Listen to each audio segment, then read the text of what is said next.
안녕하십니까. 여러분들과 함께 부동산을 공부하는 놀라운 부동산 놀부입니다. 시청하기에 앞서 구독하기, 알림 설정 해놓으시면 매일 새로운 부동산 뉴스와 여러분들께 도움이 될 수 있는 알찬 실전 정보까지 받으실 수가 있습니다.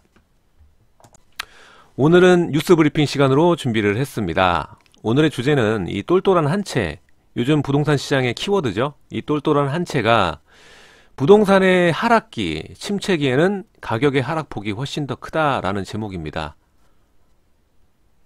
일단은 제목 프레임만 보면은 똘똘한 한 채, 요즘 키워드긴 한데 조심해라, 뭐 이런 정도로 풀이할 수가 있겠죠. 우리는 이 정도 시야에서 멈출 게 아니라 정말 이 똘똘한 한 채의 키워드가 맞는 것인가, 그리고 지금 현재 상황이 침체기, 하락기인가 라는 걸 정확히 파악을 하실 필요가 있겠죠. 자, 그럼 이 똘똘한 한 채라는 용어를 모르시는 분들도 계실 수 있으니까 이 똘똘한 한 채가 왜 지금 현재 부동산 시장의 키워드인지부터 이야기를 해보도록 하겠습니다. 일단 이 똘똘한 한 채가 왜 나올 수밖에 없었나부터 살펴를 보면, 우리가 과거에도 똘똘한 한 채가 있었습니다. 결정적인 이유가 뭘까요? 일단 첫 번째가 이 파리대책의 양도세 중과입니다. 2주택자, 3주택자 이상부터는 양도세 중과세가 붙으니까 과거에는 50%, 60%, 현재는 10%, 20% 가산, 이런 식으로 중과가 붙으니까 기존의 주택이 여러 개이신 분들, 그러니까 뭐 한도 끝도 없이 많으신 분들 말고 뭐 2개, 3개 가지신 분들이 이것들을 정리를 하고, 양도세 중과를 피하기 위해서 이것들을 정리를 하고 내가 가진 수 중에 가장 좋은 주택으로 가거나 아니면 싹 다 정리를 해서 이 세 개를 합쳐서 우량한 쪽으로 가는 것을 보고 이 똘똘한 한 채라고 합니다. 근데 우리는 잘 생각을 해볼 필요가 있습니다. 지난 파리대책 때 우리가 똘똘한 한 채라는 키워드가 있었나요? 왜? 그땐 임대사업자의 혜택이 똘똘한 한 채로 가지 않아도 되는 결정적인 대안이 됐기 때문입니다. 그래서 이 시기에 주택이 많으신 분들은 양도세 중과를 피하기 위해 임대사업자를 적극적으로 활용을 하시게 됩니다. 특히 이 4월부터 시행이 되기 때문에 3월 말에 엄청나게 임대사업자 등록을 하시게 됩니다. 그럼 지금 왜 똘똘한 한 채가 뜨고 있는가 생각을 해보면, 이제는 이 9.13 대책으로 인해서 임대사업자를 낼 필요가 없어졌고요. 첫 번째, 혜택을 다 축소시켜서 임대사업자 내는 장점이 사라져 버렸습니다. 그렇게 되면서 이 구매력이 있어도 추가적인 투자를 하지 않고 이 본인의 주택을 업그레이드하는 이 똘똘한 한 채로 몰릴 수 있는 현상이 만들어진 거고요. 그리고 이 보유세 강화, 특히 공시가 현실화, 그리고 이 종부세율 인상, 이것이 이 결정적인 똘똘한 한 채 키워드를 만들어냈다고 봅니다. 그렇다면 이 똘똘한 한 채는 왜 부동산 침체기가 왔을 때 가격의 하락폭이 더 큰가? 소위 이 똘똘한 한 채로 일컬어지는 아파트들 보면 지역 내에 대장들인 경우가 많고요. 입지가 상당히 좋죠. 뭐 학군이면 학군, 뭐 직주 접근이면 직주 접근, 생활 인프라, 교통 인프라 말할 것도 없이 좋습니다. 근데 왜 이런 똘똘한 지역이 이 침체기 때 하락폭이 더 크다니, 이게 말이 되느냐, 이렇게 말씀하실 수 있겠죠. 그 이유는 이렇게 정부에서 토끼들을 가운데로 모으니까 가운데 면적은 한정되어 있지 않습니까? 그러니까 그 가운데 좁은 면적에 꽉 들어차게 되니까 과도한 이 경쟁으로 인해서 입지가 매우 좋긴 하지만 이 평가 자체가 고평가로 전환될 수 있다는 겁니다. 한마디로 이제 거품이 쌓이기 시작한다는 거죠. 그 거품은 이 부동산 조정기, 하락기에는 거칠 수밖에 없고 그 폭이 어느 정도냐가 관건이겠죠. 그럼 지금 과연 서울이 이 하락폭을 걱정할 만한 수준의 높은 거품을 가지고 있느냐, 이게 제일 본질적인 문제겠죠. 우리가 이것을 생각하려면 단순히 가격으로 지금 6억이었는데 8억이다. 6억인데 10억이다. 많이 올랐기 때문에 고평가다. 이렇게 단순하게 생각할 부분이 아니라 현재 경제 상황과 규제의 영향, 그리고 시중에 돈이 얼마나 있느냐, 이런 것들을 종합적으로 고려를 해야 한다고 생각을 합니다. 자, 그럼 그 내용은 기사를 다 보고 나서 이야기를 해보도록 하겠습니다. 자, 최근 부동산 규제 강화로 주목받는 똘똘한 한 채가 침체기에는 가격이 더 많이 떨어질 수 있다는 분석이 나왔다. 이 부동산 114에 따르면 앞서 우리 부동산 침체기가 있었던 2008년부터 2013년 수도권의 아파트 매매 가격은 서울 마이너스 10%, 경기 마이너스 14%, 인천 마이너스 3.1% 등 평균 11.1% 하락을 했다. 이 서울의 경우 똘똘한 지역으로 분류되던 한강 이남, 그러니까 강남 지역의 하락폭이 더 크게 나타났다. 강남구의 하락률이 19%로 가장 컸고 양천구가 18%, 송파구가 18%, 강동구 15% 등이 뒤를 이었다. 반면에 이만큼 하락폭이 컸던 지역 말고 이 중랑구나 서대문구, 동대문구, 은평구 등 상대적으로 이 저평가됐다고 여겨졌던 강북 지역은 침체기에도 상승했다. 물론 뭐 이명박 정권 때 떨어진 거긴 하지만 이전 정권의 여파가 이런 현상들을 만들어냈습니다. 이전 노무현 정권 때 양도세 중과 제도가 똘똘한 한 채 신드롬을 만들었었고, 이것이 거품을 발생시켜 이 침체기, 하락기에 접어들었을 때 더 큰 폭으로 이 거품이 꺼지면서 하락이 됐다는 거죠. 여기서 중요한 건 여러분들 기사 내용을 그대로 이해하시면 안 되시고요. 이때 상황을 정확히 인지를 하셔야 됩니다. 일단 이 부동산 경기라는 것은 당장에 이 주식처럼 효과가 나타나지 않습니다. 어떤 규제로 인해서 당장 효과가 나타나는 것이 아니라 이 경기는 흐름을 보셔야 돼요. 이 부동산 경기는 시간차가 존재를 하고 이 시간차를 이해를 하지 못하면 여러분 투자를 하시면 반드시 필패할 수밖에 없습니다. 이 경기, 부동산 경기의 흐름을 반드시 보셔야 되겠고, 지금 현재 장세는 뭡니까? 바로 이전 정권의 이 부동산 완화 정책과 양적 완화로 인한 풍부한 유동성이 현재의 장세를 만들어 나가고 있는 것입니다. 현재 뭐 금융 수도꼭지를 잠그긴 했지만 아직 시중에 남아있는 돈들이 워낙 많고, 이 정부의 집값을 잡으려는 노력들, 양도세 중과제도, 그리고 임대사업자 등록, 이런 것들이 이 집을 못 파는 이 공급에 락을 걸어놨기 때문에 지금 현재 어떤 규제를 내놓더라도 폭락이 올 수 있는 상황이 아닙니다. 그리고 기사에 나온 이 하락폭이 큰 똘똘한 한 채, 이런 현상은 규제가 시장을 억지로 잡으려는 어리석음이 결국 부작용으로 나타나는, 자, 이거 뜯어보십시오. 강남구 하락 뭐 19, 양천구 18, 송파구 18. 이때 뭐 상승폭 하면은 50%, 60%, 뭐 더블 다 많습니다.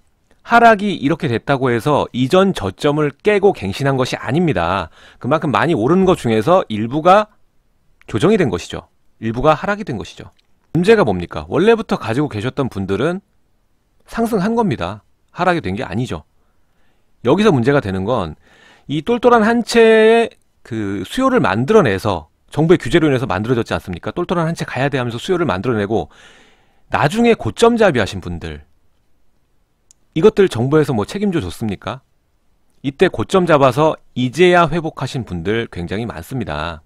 지금의 일부 비이성적인 가격을 가진 아파트를 만들어낸 것도, 그리고 하락이 올 때 이렇게 큰 피해를 주고, 고점잡이 하신 분들 큰 피해를 주고, 다 규제가 만들어낸 겁니다. 시장이 만들어낸 게 아닙니다.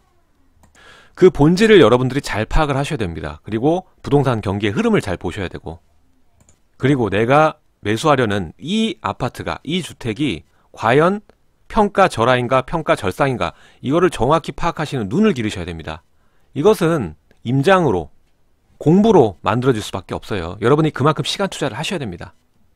여기에서 또 중요한 내용이 전체적인 하락이 아니라 일단 하락한 지역도 있고 오른 지역도 있다. 이 내용도 여러분들 잘 생각을 해보셔야 됩니다. 제가 항상 말씀드릴 때 내 집 마련하실 분들은 이런 파도에 신경 쓰지 마시고 저평가 지역에 입지가 괜찮은 지역은 언제든 매수하셔도 좋다. 이렇게 항상 강조를 드리고 있죠. 좀 이 기사 보면서 조금 놀란 부분이 이 중랑구입니다.